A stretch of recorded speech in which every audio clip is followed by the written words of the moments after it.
Resistance operations are underway to intercept.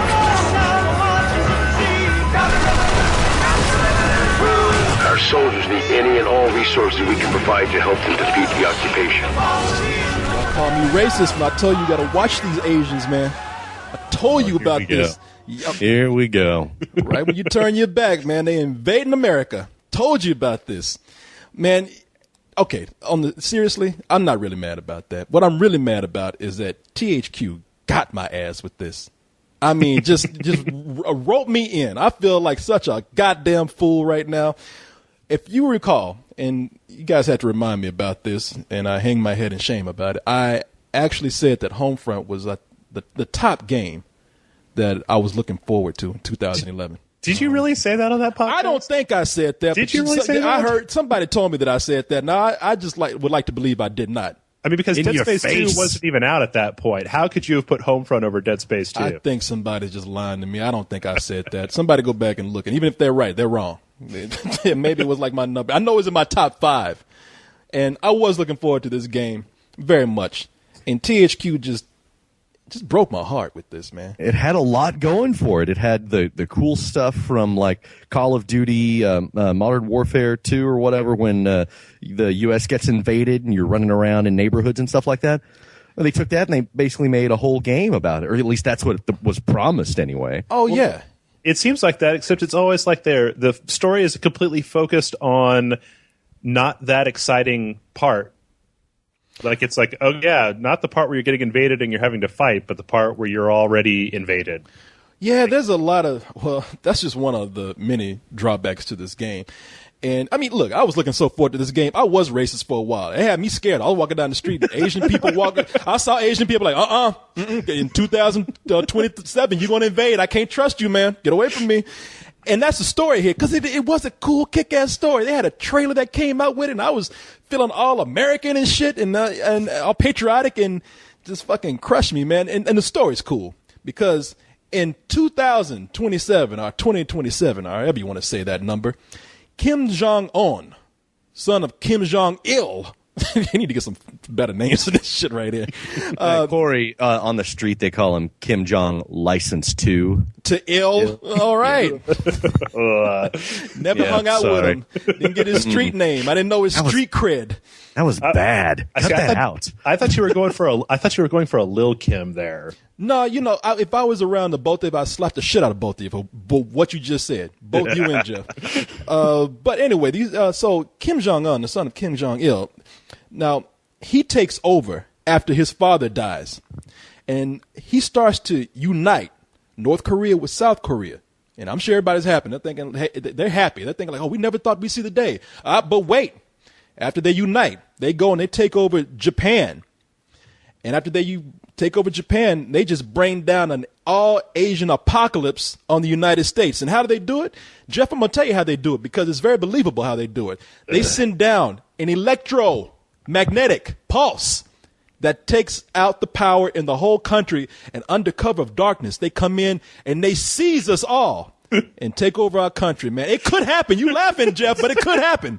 That's actually the sequel is going to be called Homefront 2 Asian Apocalypse. I don't want to get into this too much, but okay, where did this nobody in our army has ever thought about this? I mean, I've got more faith that Yuri from Red Alert 2 is going to mind control all of our generals than I do in this fucking fictitious EMP crap. And come on, man, the South, all those fucking nut jobs down there who are scared of the government and computers, they got generators, okay? They would light up the whole country if they tried to take it out. In fact, they would kill every fucking Asian that would come in here and try to invade. No, we're good. They'd be going convenience store to convenience store, killing people.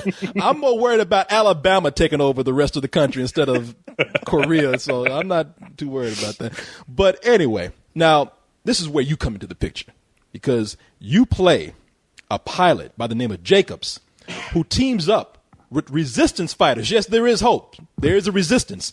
You are listening to the voice of free America.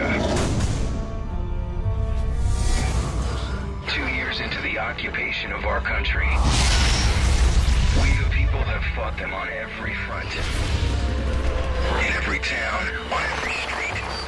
But know this, the resistance will never surrender. And that resistance consists of 4 annoying-ass people. One of them is named Connor, who's the hothead of the bunch, always running out there. When he's the kind of guy, when he sees something that he doesn't like, and if you just stay cool, the mission would go well, but he sees somebody taking out Americans like, you motherfuckers, you goddamn Korean bastards, and he just runs out and fucks it up for everybody. Yep. But of course, you wouldn't have a game if he didn't. And then you have some chick that likes to yell a lot. I don't know her name. She's just the bitch that says, hey, run! And then you got the good Asian.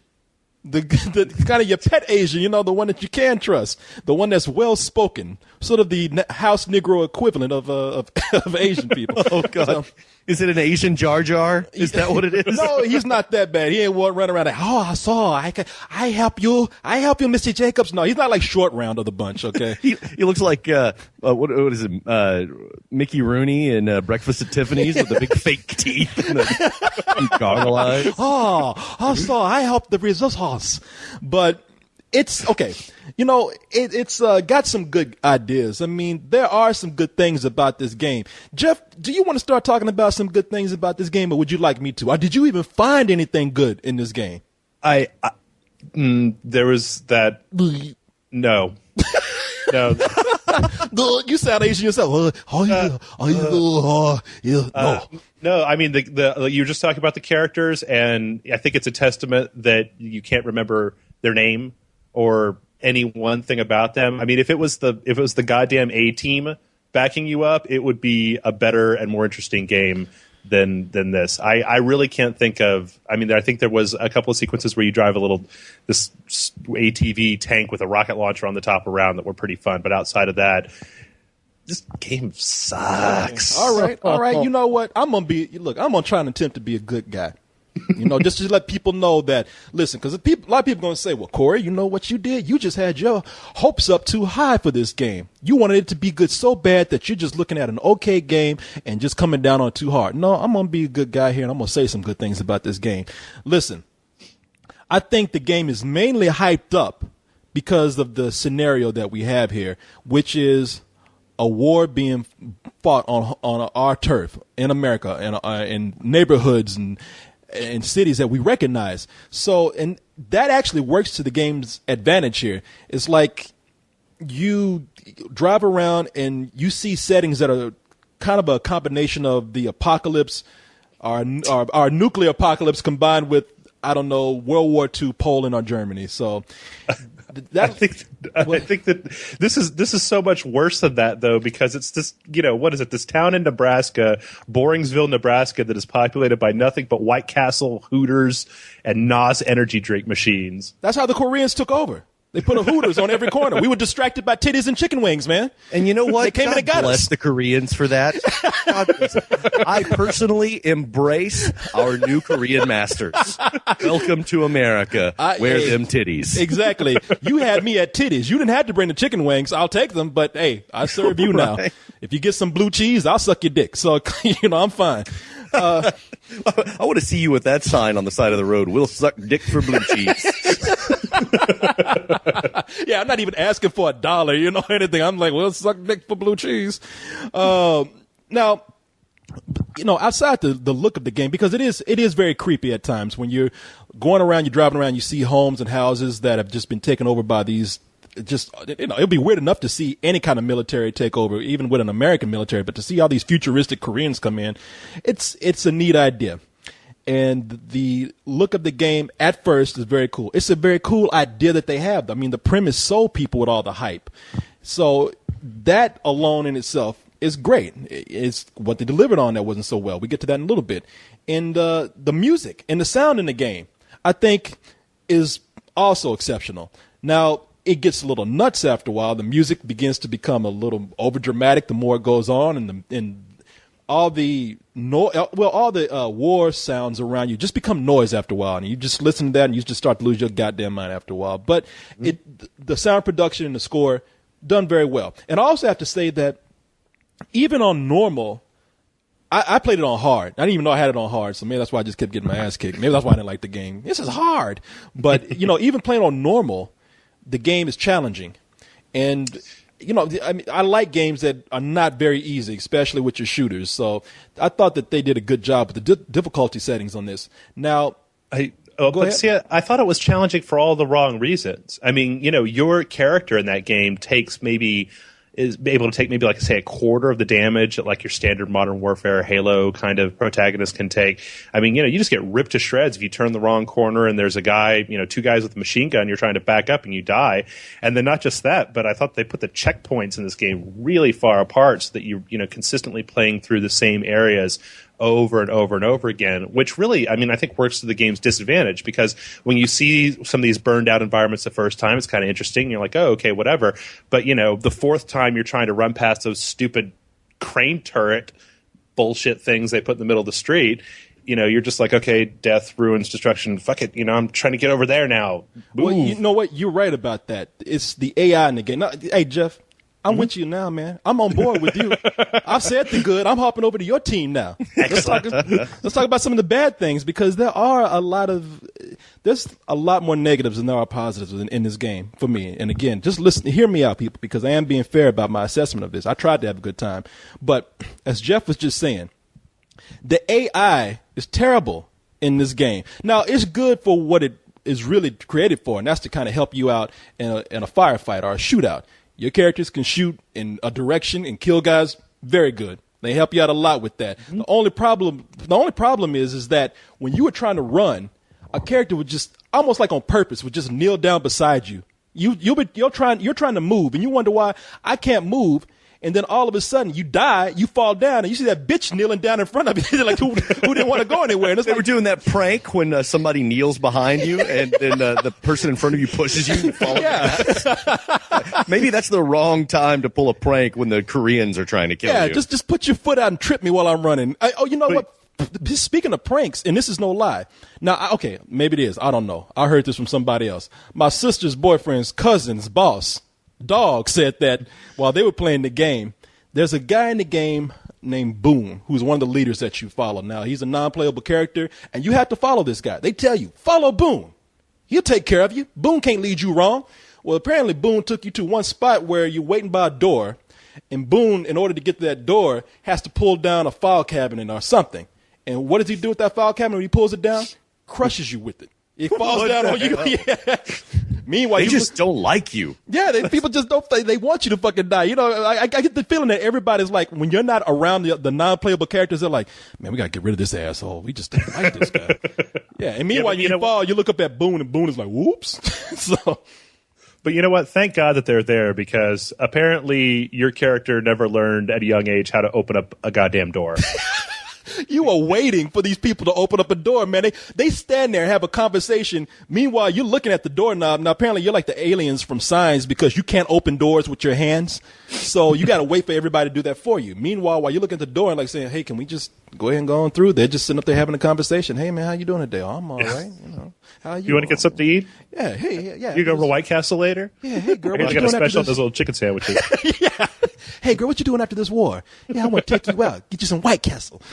If it ain't taken over by Koreans. But the AI in the game is bad. And yeah, Jeff, you're right about that. That whole thing about waiting to go through a door is awful. I'm sorry. It's that's just bad design right there. So, and not just that, but the guns. I mean, just the weapons in the game are really anemic. Like, none of them feel different. They all feel completely interchangeable, and none of them really seem to do a whole hell of a lot as far as damage goes to the enemy. It's just, none of it's real satisfying. There's about 15 weapons that you can get total, I think. If that. I mean, counting variants with scopes and stuff like that. But, I mean, any weapon's as good as another in that game.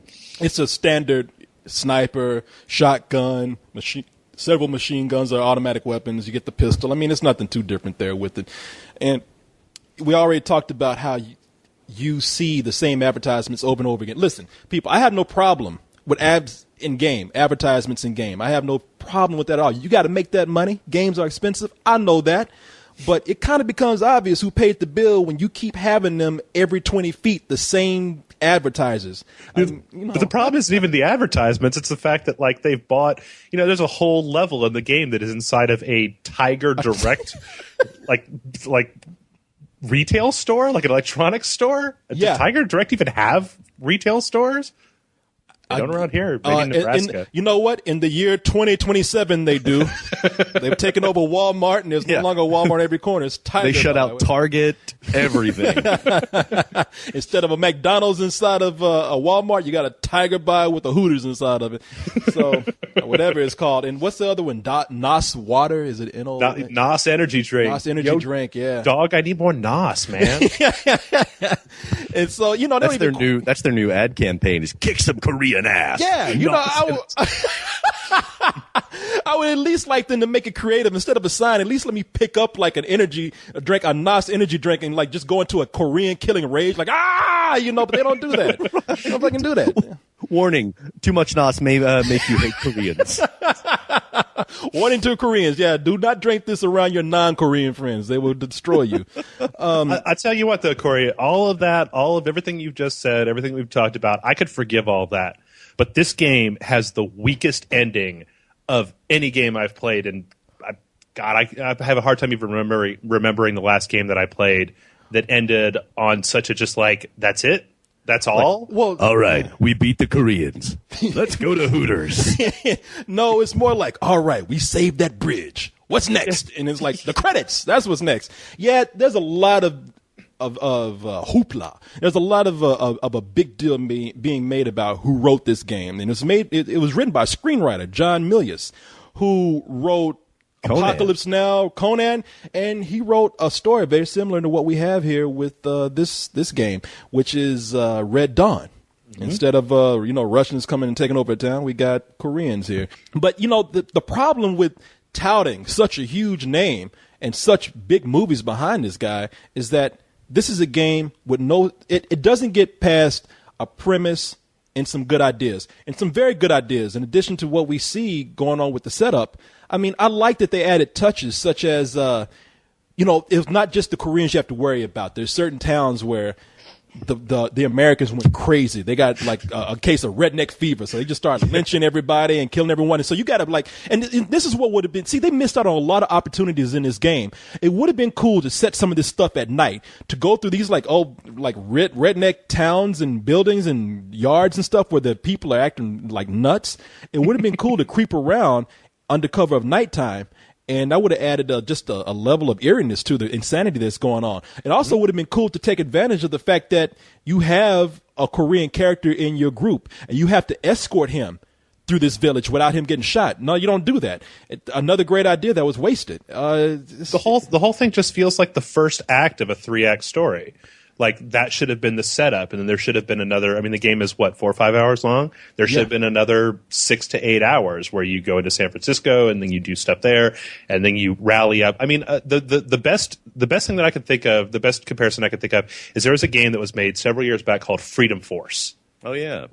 And that was a game that had a very similar premise, except it was the Russians had invaded, and you play a plumber who just happens to get away from the Russians on day one, and you spend the game over a series of kind of periods of time developing this resistance movement to take back the United States. And it ends on a sequel bait note, but that game was 10 times the game this was, because it showed not only how the invasion went down, but it showed you gradually creating a resistance in order to retake the certain objectives. It has some development behind it, which is what this game is lacking. And then you would at least expect, okay, maybe the story is not that great, but we see a lot of stories, especially in games where it's the characters that kind of make it interesting, and the characters are not interesting here. See, that's the other thing about this game is that I look at it, and for, again, all the hype behind it, it's not even that great looking of a game. Sure, your metal, your cars, your vehicles, your less organic stuff looks great. But when you get right down to more organic stuff like trees look like Lego blocks in some parts. If that. They look like, they were cut out of construction paper. They look like a collage or something. There was a point, I never say this in a game, but I looked at a tree and I was like, damn, that's a fucked up looking tree. And then I got shot because that tree distracted me, Yeah, I mean, this is Unreal Engine 3, and honestly, I mean, there have been so many better games that have used this engine there's no reason this game should look like it does. It's muddy. Everything kind of blends together. Eventually you just kind of start glossing over it. And your characters look terrible. They all look. First of all, they have like this dark black halo over them. Okay, that doesn't bother me. That could be a stylistic thing. But when you get right down to the modeling of the characters, they look like they're blind. They're talking to each other, but it looks like somebody like took the sunglasses off Stevie Wonder while he's still playing the piano. Like their head is just looking around and not even looking at each other. It is terrible. I'm not superstitious. Yeah, dirty ass Koreans. So the game is so short and it ends so abruptly. Do you think that it was rushed or that they truncated it on purpose so that they could dole out the rest of it for sequels and DLC? Or Jason, you know what? You got a point there. I mean, and Jeff, I don't know if you agree with me. I'd love to hear your opinion on this. But yeah, when I got it and played it, I thought the game feels rushed. Yes, it does. And after it was done, I was like, well, given the short running time with this game, 4 hours long to complete it. I mean, on hard, I completed it within 4.5 hours, 5. And I'm thinking to myself, like, this feels more like downloadable content. This is DLC right here. Yeah, I mean, if this game was a $20, in all honesty, it seems like this game got pushed out ahead of time and that it probably went through some kind of development hell. Because I remember hearing about Homefront several E3s ago, and it kind of it never really made a huge impact, but it kind of kept coming and going as far as news went. You'd see a few screenshots here and some stuff there, but it seemed like the sort of thing where the development team probably had a lot of really great ideas, and that as time went on and they got mired down, it became this rush to just, chop it off wherever you're at right now, get the multiplayer running, let's get this thing out the door. Mm-hmm. And, you can fix it with patches later, which unfortunately never really works. But I mean, just the fact that this game is using the Unreal Engine 3 means that it's in the same development contemporary as something like Batman Arkham Asylum. And I don't know. It seems like it needed more work. Like it seemed like it needed another year or two worth of work before it came out. No, that much? Yeah, wow. Yeah, it was. Yeah, it's not a. I hear that the multiplayer is good in the game, and we didn't play it. We actually did a review with Cyrus where he talked about the multiplayer briefly because he played it, and we'll go ahead and bring him in right now and let him talk about that. Now, I'm not as experienced with multiplayer, mainly because I can only be pwned by 13-year-olds for so long before I start to want to kill myself, but which is, inevitable, really. There's no way that I, as a 41-year-old guy, can play multiplayer, first-person shooter. It doesn't matter for how long. I'm going to die every time, and I'm going to be the worst. I think I came in 5th out of 20, or bottom 5th out of 20 was the best I ever did. But they have it where at the beginning of each round you can change your loadout of what you have, and then you can sort of buy shit along the way. Like you get points for I don't even know what, doing stuff during each particular level, and you can buy like flak jackets, which are next to useless, by the way. When one shot kills will do you, and you can buy RPGs, which are awesome. I love it when you get one and just start killing everybody with it regardless. Or you can even start your level as like a tank or a armored unit of some kind, which can be really difficult considering that it requires 2 people to do it. Like, wait, what? Really? Otherwise you're just going to either sit there or you're going to have no guns. So, well, how does this work out? I mean, it's like there's in multiplayer, so there's 2 modes. There's a deathmatch. And then there's in multiplayer, you have 2 modes, right? Oh, you have 3. You have 3. Okay. Yeah, you have team deathmatch, which is mostly what I played because that was the one that filled up the fastest, quite frankly. You have one that's sort of like multiple capture the flag. You've got like multiple areas you have to dominate on a map. Your team, and then you have one that I didn't play at all because I didn't even understand the context of it, where it was something about you're the commander and you have to order people to do stuff, but they come after you faster. I was like, I don't even know what that is, so I'm not even going to play it. All right, now we're done with that asshole. We can continue with this. He did play the multiplayer, and he said, and so the feeling that I get is like even with the multiplayer, they put more emphasis on that, like they kind of do with a lot of shooters these days. They're kind of starting to put more emphasis on the multiplayer because they think that that's where their replay value is.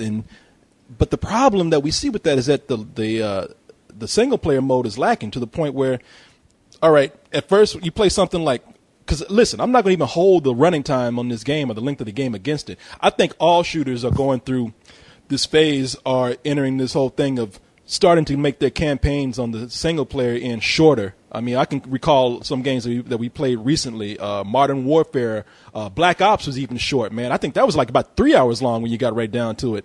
But, you know, I guess they were like really worried about the multiplayer. Thing is, they got better multiplayer. Well, at least Black Ops does. Here, I hear that the multiplayer is cool, and that's where the real strength of the game is. You know, if you spend your money, that's what you're going to spend it for. But nothing that's groundbreaking. Nothing to really like justify what we have on the shorthand here, which is the single player. The problem is that when it comes to these online military, persistent, unlocking first-person shooters, right now, you know, you've got your player base split up into the Call of Duty camp and the Battlefield camp. Your people are probably either going to be playing, you know, the players are either going to be playing Bad Company 2 or Black Ops. And this game, you know, the multiplayer, I haven't played it, but from what I've seen and from what I've heard, it does not sound like it's got anything that's going to hook people away from that. Yeah. Listen, like I said, there's some great touches in this game. I don't want to just make the game sound like it's horrible. As I said, it's not. I mean, I think about at the beginning of the game where I thought it was going to be really cool. You're driving down like, well, before I even go on there, just one more thing I want to say. Okay, I'm glad that they put the crazy Americans in there, because if not, they made these Koreans like just downright evil. We're talking about like, you know, Darth Vader should have been walking out with a few of these people. I mean, they're a little too evil. There's a part where you're going down the street and it's Korean, you know, evil Korean roll. You see them like shooting people in the head. They're stumping homeless people. I think they punched an old woman in the chest. And it's just like there's one. What's that? That's John Milius, man. He's a gun-toting jingo lunatic. He is actually the inspiration for Walter in The Big Lebowski. Yeah, that's what John Goodman's character. Yeah, you can see it, man, because this is like this is some real xenophobia going on here. You pass one part where these Koreans have like a couple backed up against the wall, and the couple's like, "It's okay, honey, it'll be over soon." And they shoot this couple in front of a kid, and the kid is just like, and the Korean's like, "Oh, ain't he cute? Look at him." You know, they just keep on walking.